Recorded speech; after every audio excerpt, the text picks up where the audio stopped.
Nighttime on Still Waters. This is NB 506812, narrowcasting into the night from somewhere on Britain's waterways.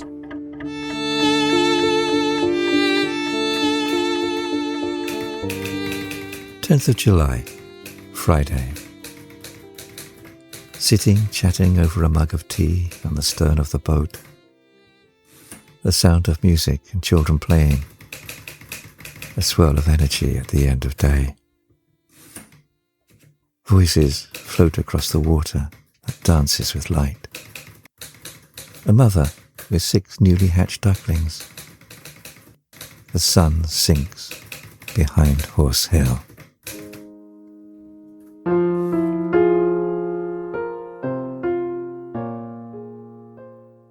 It's a glorious summer's night. The humidity has lowered, for a while at least, and an evening breeze laced with swallows has blunted the heat's edge. The sky is a pallid glow of afterlight, awaiting the return of an old moon. Reflections of loosestrife and yarrow shimmer on the wind-ruffled water. This is the narrowboat Erica, narrowcasting into the darkness of a perfect night in the dog days of summer, to you, wherever you are. I'm so glad that you could come. It's so lovely to see you again. The cabin's still a bit warm, but the windows and duck hatch are open, and the curtains are swinging in the breeze, and the kettle is on, and the biscuit barrel is full. So, come inside, and welcome aboard.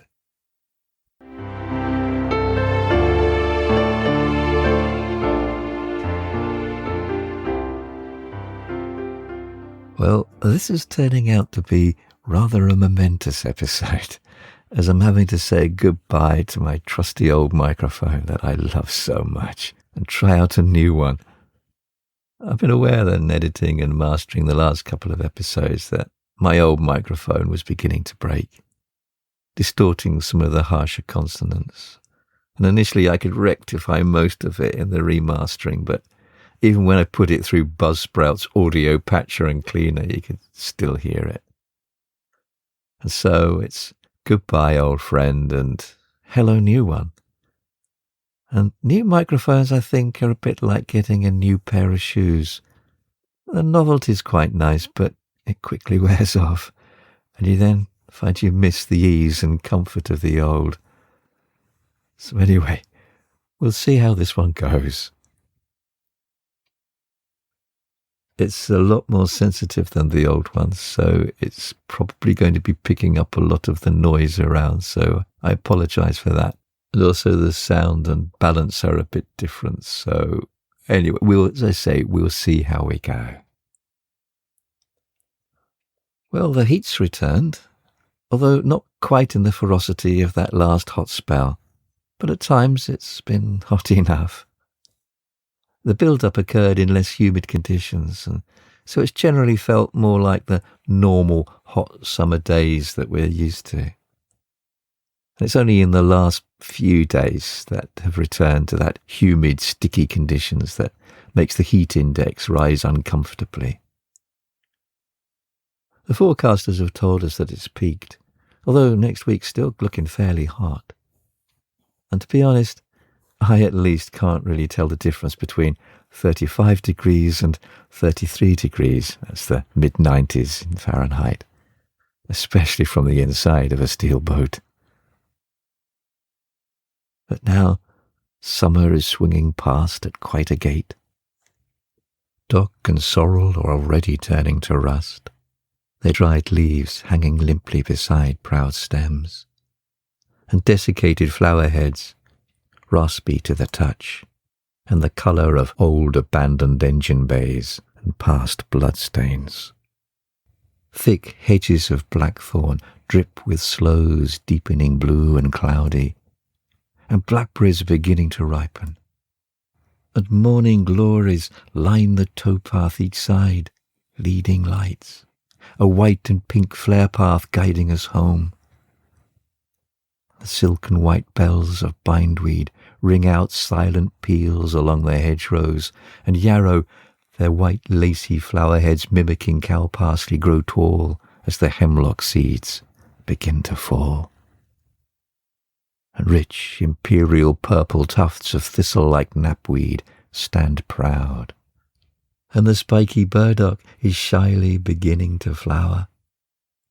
Hard edges are softened by fluffy pillows of bedstraw and the pink candy floss of hemp acrimony. And the yellows of trefoil, nipplewort, and buttercup outsing the sun. And purple spears of marsh woundwort share their shade with ducks and roach. And the sheep pastures and grasslands are now almost uniformly clothed in calico and Hessian browns, the soft shades of brown sugars. Walking on them sounds as if you're scrunching through freshly fallen powdered snow.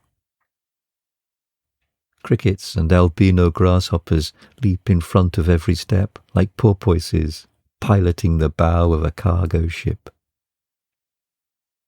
And greens are still to be found on the field margins and by hedgerows, those peripheral spaces that are so often viewed as unproductive and useless. But now they remind us of lessons we knew long ago, but had convinced ourselves we'd outgrown.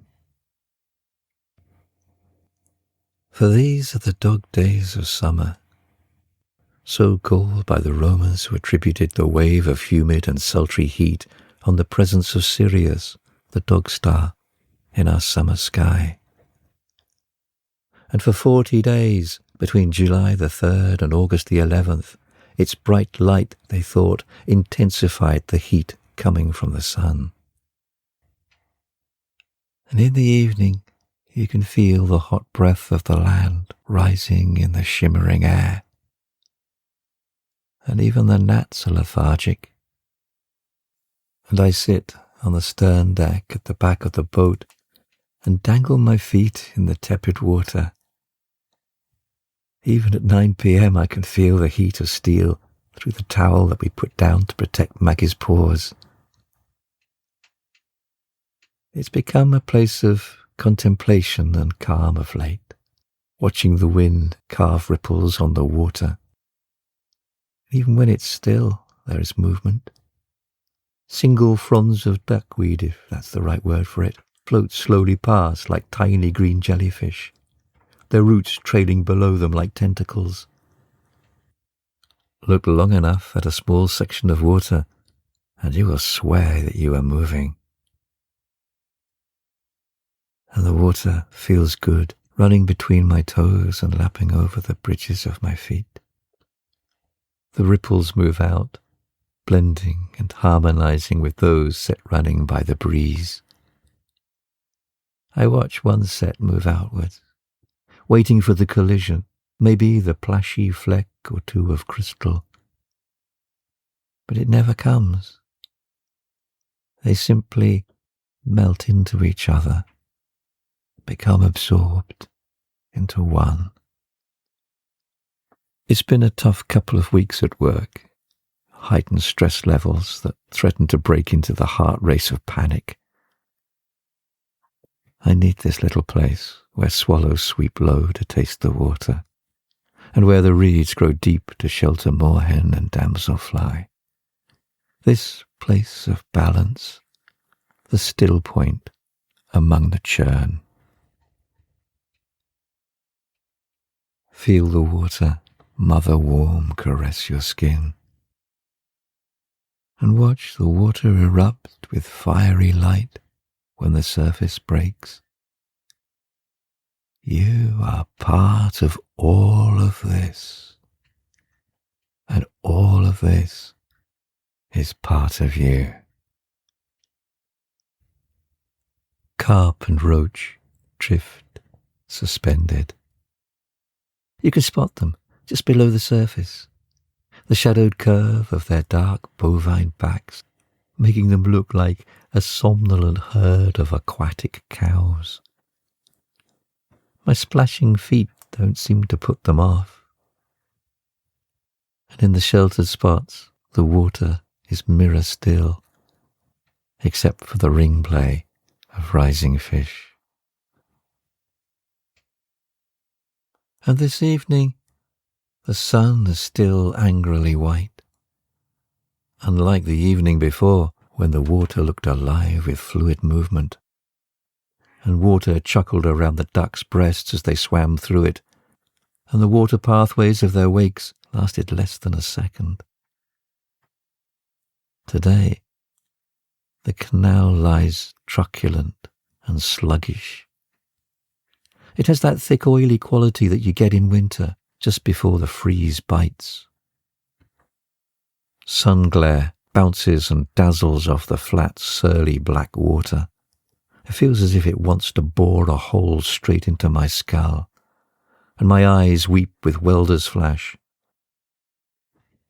I can feel the burn of Erica's steel through the towel and my shorts, and the initial refreshing shock as I dip my toes into the water is soon lost, and I dangle my feet in warm water. Duckweed accumulates into small islands, static, inert. Apart from one, the ducks are nowhere to be seen, and I long for that breeze that played so giddily at the beginning of the week. My tea remains hot in its mug. But slowly, even on days like these, the sun lowers into the west. It's not quite set yet, but where we are, it's dipped behind a ridge crested with ash. The thermometer is stubborn and is stuck in the high 20s, but it feels cooler. It feels more endurable again. A carp somersaults midstream. I catch the glass-like break of water, the smooth ripples spreading out across the dark, silent canal. And in that, all of that, there is that still point, that place of balance, in a world that feels as if it's sliding away.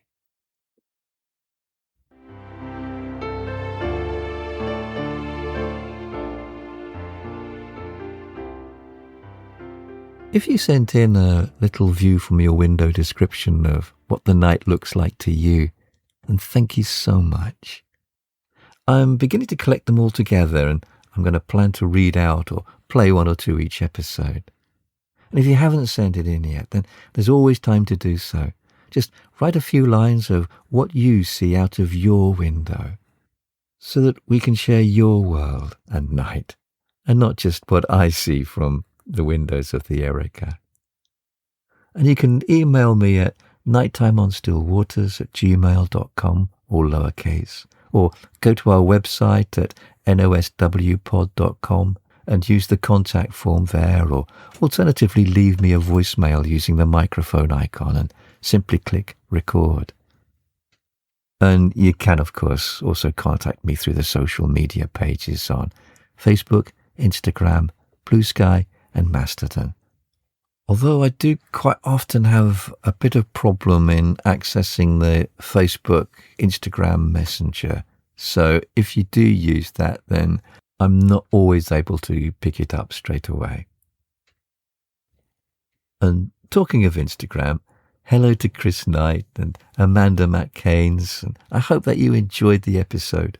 And warm greetings and thank you to Sandra Hales. I'm really pleased that you found it perfect nighttime listening. Greetings over on Blue Sky to Anna McKellar. I think we're both longing for some rain, Anna.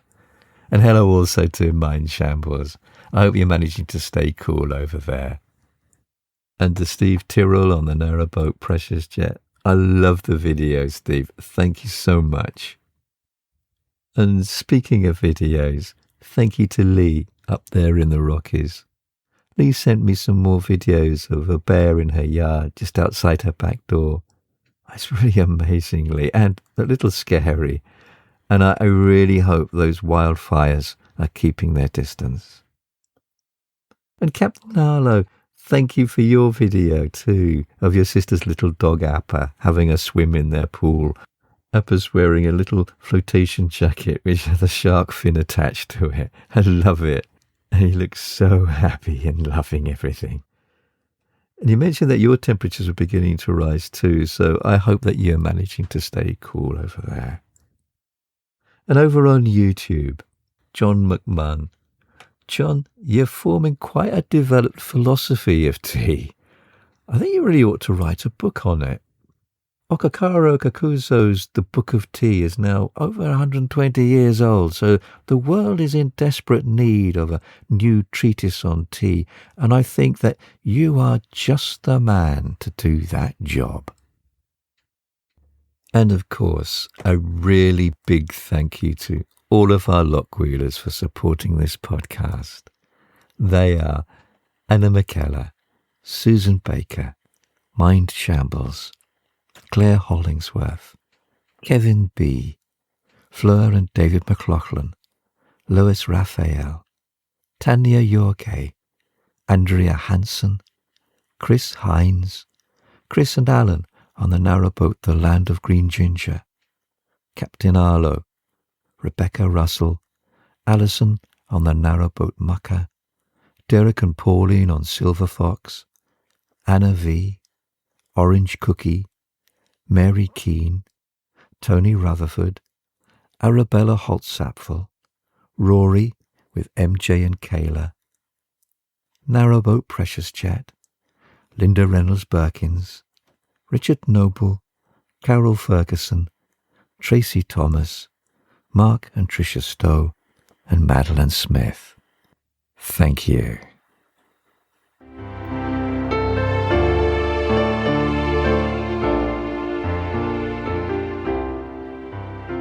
In his An English Almanac, our good friend Miles Hadfield reminds us that one of the names that the Anglo-Saxons gave to this month was Madmonath, the month when the meadows flowered.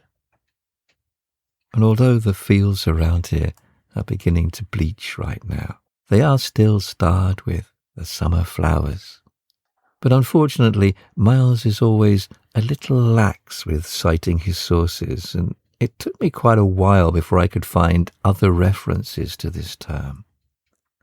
Nevertheless, I did come across it eventually in Hannah Vidin's The Word Hoard, Daily Life in Old English.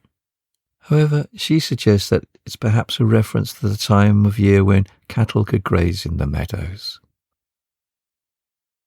I found that the main or most commonly understood Anglo-Saxon name for July was Afteralitha, or the second Litha, the first being Aralitha, and that's June. There's some debate as to exactly what Litha means.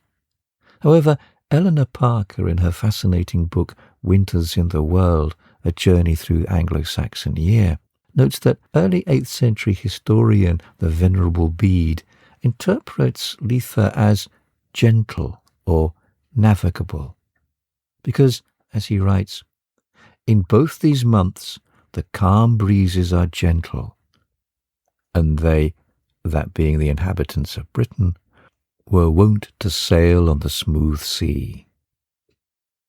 Again, this is a nice and ostensibly plausible reading.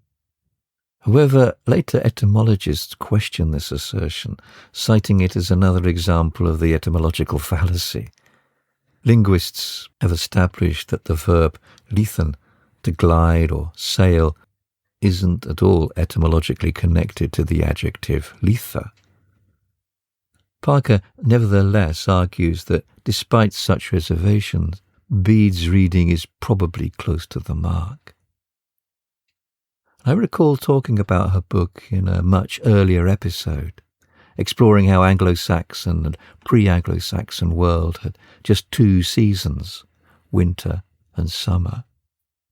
The summer being just a fleeting and rather weak visitor whose tentative hold upon the world was readily conquered by winter, the world's natural state. Parker goes on to explain how the year was thought to be divided between winter and summer, the two halves falling evenly between the two solstices. Aelfric, another cleric historian at this time, refers to these two halves as the lengthening or the lengthening day and the shortening or the shortening day. The time of lengthening day was viewed as cold and dark, while the time following the summer solstice were viewed as warm and gentle. And I find it an interesting point. To the modern mind, passing the summer solstice can often be seen as a slide into autumn and winter. I just think of comments under posts celebrating the summer solstice. You generally don't have to look far to find comments like, "Nights are drawing in now," or "Soon be Christmas." And as playful and as humorous as these often are, they do tend to indicate the way our minds work. And yet, for the early English, the summer solstice marks, if Aelfric can be believed, the beginning of summer and the celebration of the albeit brief warmth and gentle weathers. And speaking of the summer solstice, reading Miles Hadfield reminds me that last weekend was the old Midsummer's Day. Although the summer solstice, June the 21st or thereabouts, is usually considered to mark Midsummer's Day, originally, in England at least, Midsummer's Eve was celebrated on July the 5th. However, the 1750 Calendar Act under George II served to synchronize the British calendar with the solar-based Gregorian calendar, and therefore aligning our calendar with those being used in the rest of Europe. Shh, don't tell certain politicians. We have enough raised blood pressures as it is. But this meant that in 1751, it was an extra short year of only 282 days. And relocating New Year's Day from Lady Day, March the 25th, to January the 1st. Midsummer also accordingly shifted by a couple of weeks. And so Midsummer and the Midsummer Night's Dream for Shakespeare would therefore have fallen on July the 5th. Mind you, as Alexandra Harris notes in Weatherland, Writers and Artists Under English Skies, Midsummer Night's Dream is certainly not a play about the joy of a balmy summer's night. In fact, it's far from it. A central theme concerns the awful weather they were experiencing and who or what was behind it. The culprit of this altering of seasons, the spring, the summer, the chiding autumn, and the angry winter, is Titania, the queen of the fairies. Furious at Oberon, she tampers with the weather to bring rain, cold, and tempest. And there's something very contemporary about all of this. But then it was too for Shakespeare. Alexandra Harris observes that there was foul weather from March onwards in 1594, and the astrologer and diarist Simon Forman recorded that June and July were wonderful cold like winter, with people still sitting by their fires. Unsummery summers followed in 1595 and 1596, when A Midsummer Night's Dream was first performed. So Titania was sketching a picture of contemporary England when she set before Oberon the results of their dispute. The fold stands empty in the drowned field, and crows are fatted with murren flock. The 9 men's morris is filled up with mud. And for all this, July is an odd month. The old names can tell us much. In Manx, it's Jerry Suri, meaning the end of summer. Its Welsh form, Gorffennaf, means the same. And I think Leah Leendertz is correct in her A Year in Story and Song. This is not as pessimistic as it first appears, but reflects an attitude more rooted to the soil and the agricultural cycles of the year. Summer, Leah argues, was considered the months of growth. May, June and July. And August was when the crops switched their energies to fruiting and ripening, and the time of the first harvests. And even today, in one of the fields across from the boat, a tractor is out cutting hay. A practice reflected in the Romany calendar, where July is Casacero, the month of hay. However, to finish with, let us return to Miles Hadfield and listen to what he has to say about July. In England, it seems, apart from one famous attempt to invade us, to have been the most peaceful and uneventful month of the year. During the dog days, few birds sing.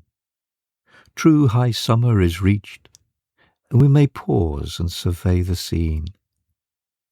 All the gay spring colours have gone.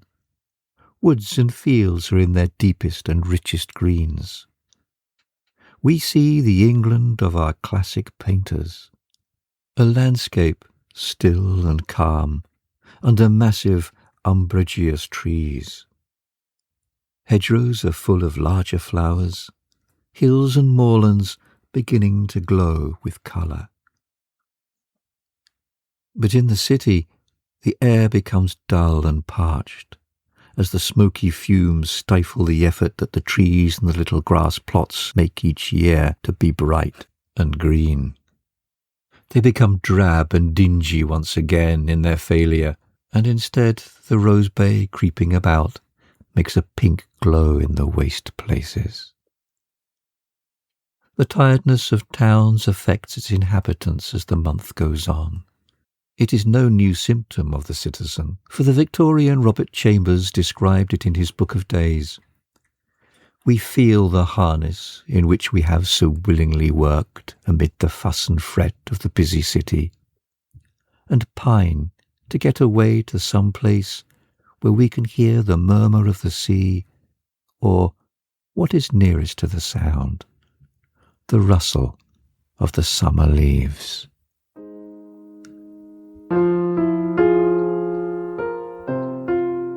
And we finish tonight with another Through Your Window night view. Following Chris's contribution from the narrowboat The Land of Green Ginger in the last episode, tonight we welcome two other long-time listeners, Jason and Karen Polite. Jason and Karen have just started their life as continuous cruisers on board the Terra Rosa in April. And if my information is correct, they're currently on the Trent and Mersey. And you can follow their travels on their YouTube channel, Just Two People. And Karen wrote, I haven't written to you for, admittedly, a very, very long time. I believe the first time I wrote it was to relate my thoughts on being on a narrowboat for the first time after Jason and I hired one on the Leeds and Liverpool in the spring of 2024. And now, here we are. How long has passed? Centuries, milliseconds, all the life and trials that have gone by since then tend to distort time. But somehow, Jason and I are sitting here this evening on a narrowboat. Our narrowboat. I can hardly believe it. We are moored this evening under gloriously overcast skies and the luxurious canopy of a sycamore dripping with helicopter seeds that haven't yet fallen. We are north of Great Harwood on the Trent and Mersey on our journey south. And across the canal from us is a horse pasture with horses and foals, and under the reeds the obligatory mother duck and 3 ducklings. All this may be hard to make out as my phone has a very wide angle, and it was dusk when I took these. Karen attached some photographs, and I've put one of these in the program notes on the noswpod.com website.